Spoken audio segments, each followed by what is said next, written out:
Good morning guys from Edinburgh Square in London, which is just round the back of, yes you've guessed it, London Victoria coach station, where today I'm taking a coach all the way up to Edinburgh, Scotland.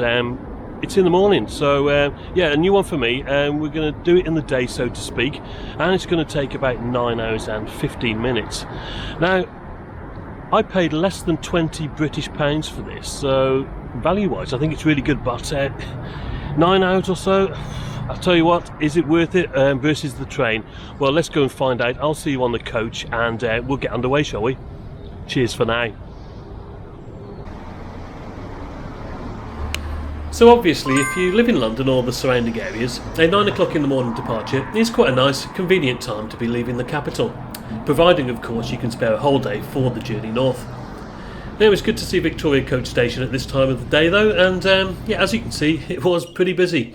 I should mention that there was another rail strike on at the time, so that would have had some impact on passenger numbers. My gate was, as per usual, right at the far end of the coach station, gate 17. I'd arrived here a little early, so first of all I went for a coffee and an undersized, overpriced sausage bap at the Black Sheep Coffee just over the road, where I watched the blah blah bus emerging from the exit on its way to Paris. Now, would you like to see me take this coach? If you do, then please let me know in the comments below. And after that, I went next door to the Sainsbury's local to stock up on food, and I'll tell you what, I'm really glad I did, for reasons that will become apparent a little bit later on in the journey. Now, when I got back to the gate, I found that it was a lot quieter, as most of the previous crowds seemed to have headed out on the 0830 services. Now, there were two Flixbus coaches on stand at this time. Our coach, the X010 to Glasgow, was the one at the rear. A really nice, helpful lady on the gate checked our tickets, made sure everybody heading for Glasgow and stops in between got on the right vehicle. So here was our coach, SJ22HBA, a Volvo 9700, resplendent in the lime green Flixbus livery, and operated by McGill's Bus Group, who are Scotland's largest independent bus company apparently. The other member of staff was waiting here to help passengers with luggage, and after taking a couple of photos I just headed straight on board. The first impressions were, well yeah, fairly standard cabin really, but we'd be exploring a lot more in terms of the seat and facilities a little bit later on. I booked window seat 6D for this trip, but yeah, on some journeys Flixbus will also allow you to book out the adjacent seat for an additional fee. So I did. Reason being, it would be much more comfortable for a journey of this length if I had an empty seat next to me to put all my stuff. Oh yeah, and also because I'm like really antisocial and don't like sitting right next to total strangers. Well, who does in reality? Anyway, we left pretty much on time, following the other Flixbus for a while, as we both made our way through the city streets via Marble Arch. That coach was heading up to Liverpool. I'm not sure how busy it was, but yeah, our coach was pretty quiet. Probably about 25% full at this point, I reckon. And yeah, about the same number of passengers got on at Finchley Road, which was our first stop of the journey. And the coach would then also be calling at Sheffield, Leeds, Newcastle, Edinburgh, which was my stop, and finally Glasgow. Journey time of 10 hours and 34 minutes, which is surely one of the longest, if not the longest, single coach journeys in the UK. Now, I would be getting off at Edinburgh, as I said, and after a mere 9 hours and 15 minutes on the coach, that would certainly be enough time for me.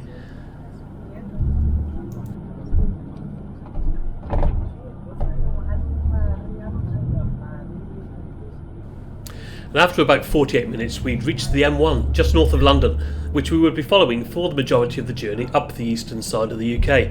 And I always feel that once you're out of London, you can really relax a bit, as the coach does start to make some proper progress from there on in. So let's have a look at the interior of the coach, and firstly the seat back, which had two grab handles at the top, a coat hook, a working USB port and a flip down table. Now, the table had two cup holders and a slot for tablets, well thought out really, and with everything you need. There was a pouch and pocket below the table, and legroom was nothing amazing, but it was adequate enough for me. There was also a drop-down footrest, but yeah, as per usual, in my opinion, they just get in the way, I think. At the side of the seat were seat numbers, which were a nice touch, and a quick check between the seat and the sidewall, and yeah, all looked reasonably clean. The recline lever is on this side too, and one of the reasons I picked this seat was because there was nobody behind me, so yeah, I could recline all the way back without being on somebody else's lap, so to speak. And yeah, it was quite a generous recline. Now, above the seat were fairly spacious luggage racks either side, with integrated air vents, speakers and reading lights, of which the latter were switched on for departure, and you weren't able to switch them off from your seat. I'm not sure why. I'm assuming they'd been disabled by the driver, but yeah, nobody needed them on, so yeah, not really sure about that. Anyway, I was comfortable enough at this point. Yeah, I just spent the next couple of hours settling into the journey and looking out the window. And not a bad day for it. Next stop, Sheffield.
At 12:30 we arrived at Sheffield Meadow Hall, where we were scheduled to stop for just 5 minutes to drop off and pick up the waiting passengers.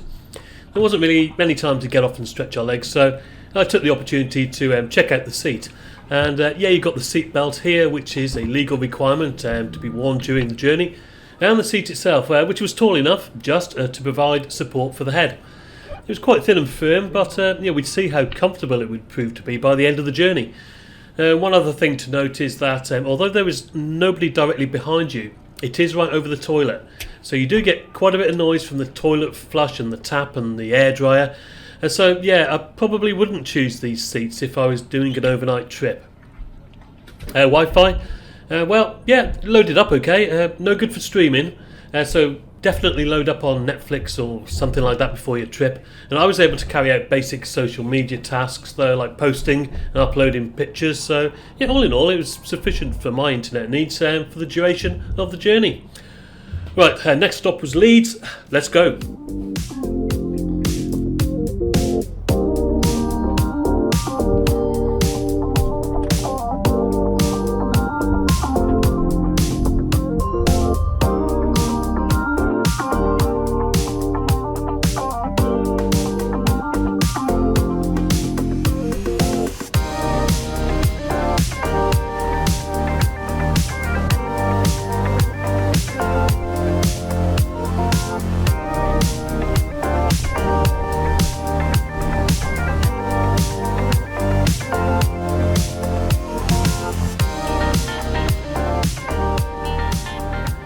Okay, so we got to Leeds at 13:23, only 8 minutes behind schedule.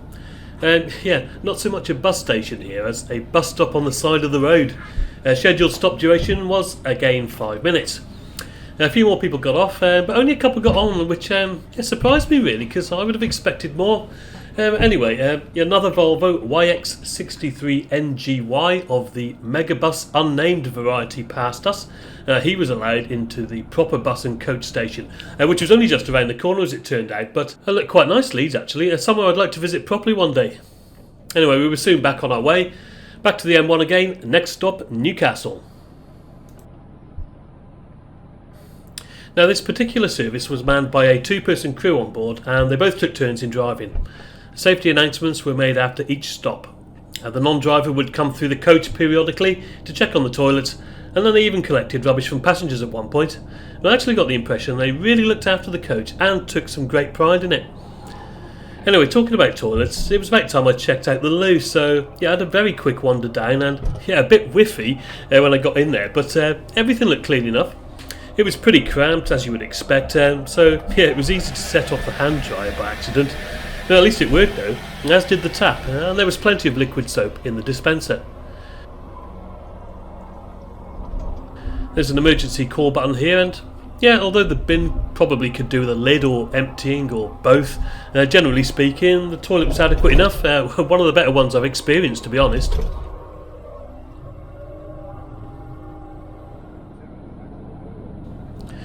I returned to my seat as we weren't too far from Newcastle now. Due to arrive at 15:20, we were actually a little bit late due to congestion on the A194M. And we eventually arrived via Gateshead and the iconic Tyne Bridge around 10 minutes late.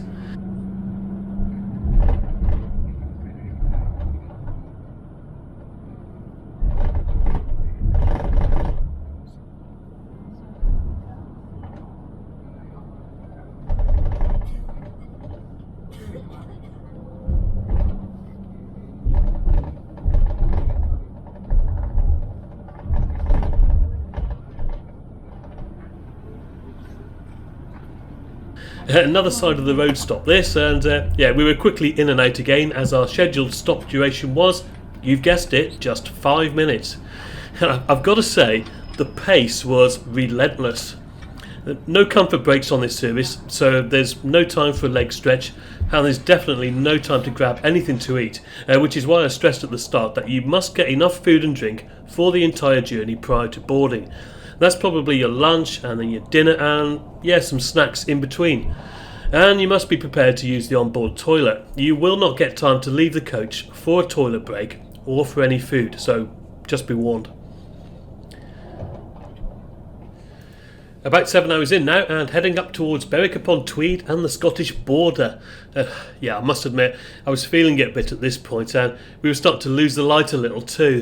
And in terms of scenery, this is probably the best part of the journey, but yeah, you can see this on the train too, and I couldn't help thinking about the journey time and whether the money saved was worth it versus the train or even a flight. Now I paid £19.23 for this one-way journey up to Edinburgh, and that included £3.25 for the additional seat next to me. Now I looked at comparison train tickets and times booked a month ahead, which is what I did for this journey. Yeah, it takes less than half the time to get from London to Edinburgh direct, about 4 hours 20 minutes to be precise. But it's going to cost you over 3 times the price probably, and for some that's too much. Alternatively, you can fly. Ryanair will do you a fare for £28 from Stansted, around about the same time, and then you've got to get out to the airport. And then from Edinburgh Airport, you've got to get into the city, and then before you know it, you've taken as long as the train, and you're probably not too far off the price either. Ultimately, if time is precious and you really need to be doing something with most of the afternoon, then yeah, rail or flight alternatives make sense. You just pay the money. The coach travel is for budget-conscious people in not much of a hurry, and yeah, maybe that's the way to be. Are you more relaxed after 9 hours plus on a coach? Yeah, possibly. I caught up with loads of stuff on the way, but yeah, as always, swings and roundabouts, guys, isn't it? Back on what had become the A1 now, it had started to get dark around Holy Island, but there were some terrific views out towards Lindisfarne. Not far to go now.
We squeezed into Edinburgh bus station at 18:13, 2 minutes early.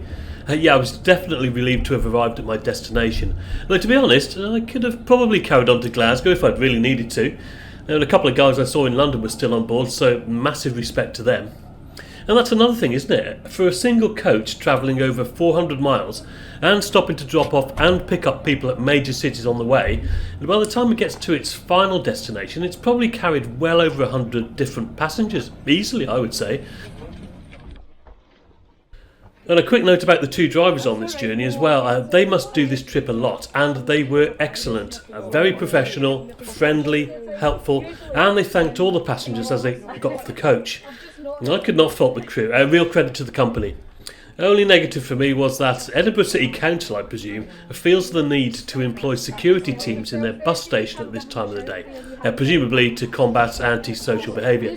And that's fine, but yeah, maybe they should be trained to focus on that, rather than incorrectly having a go at me for filming myself as I got off the coach. Hey, my friend. That's what I'm doing. Idiots. Anyway, I was soon at my hotel room, and from there I just took a couple of minutes to sum up my thoughts on the journey. Whew. Right then guys, in my hotel in Edinburgh. Yeah, I just got off the Flixbus on the journey all the way up here from London via Sheffield, Leeds and Newcastle. And the coach actually is heading off to Glasgow now, so good luck to anybody who's still on board. 9 hours and 13 minutes, so it was actually 2 minutes ahead of schedule, believe it or not. I'll tell you what though, it's pretty relentless. Every stop it made, it was there for probably no more than 3 or 4 minutes. So there wasn't really much time to have a leg stretch or buy anything to it. So really, really important. Make sure if you're going to do this journey, make sure you've got plenty of food for the duration and plenty to drink. And of course, you'll need to use the toilets on board the coach, which is absolutely fine, really. And for less than £20, would I recommend it? Yes, if you're not in a rush. The train will cost you 3 times as much, booked a month in advance, but it only takes about, it'll take under 5 hours on a direct train from London. Flights, comparable price, but then you've got to get to the airport, and you've got to get from the airport once you get to your destination. So swings and roundabouts, as always, with coach travel compared to other means of transport. Have you done this journey yourselves? Let me know, or any similar journey. I'd be really interested to hear your comments. Thank you very much for watching, guys. It's been a bit of an adventure. I'm going to head out now to get a drink and something to eat. I will see you on the next adventure, and until then, guys, cheers for now.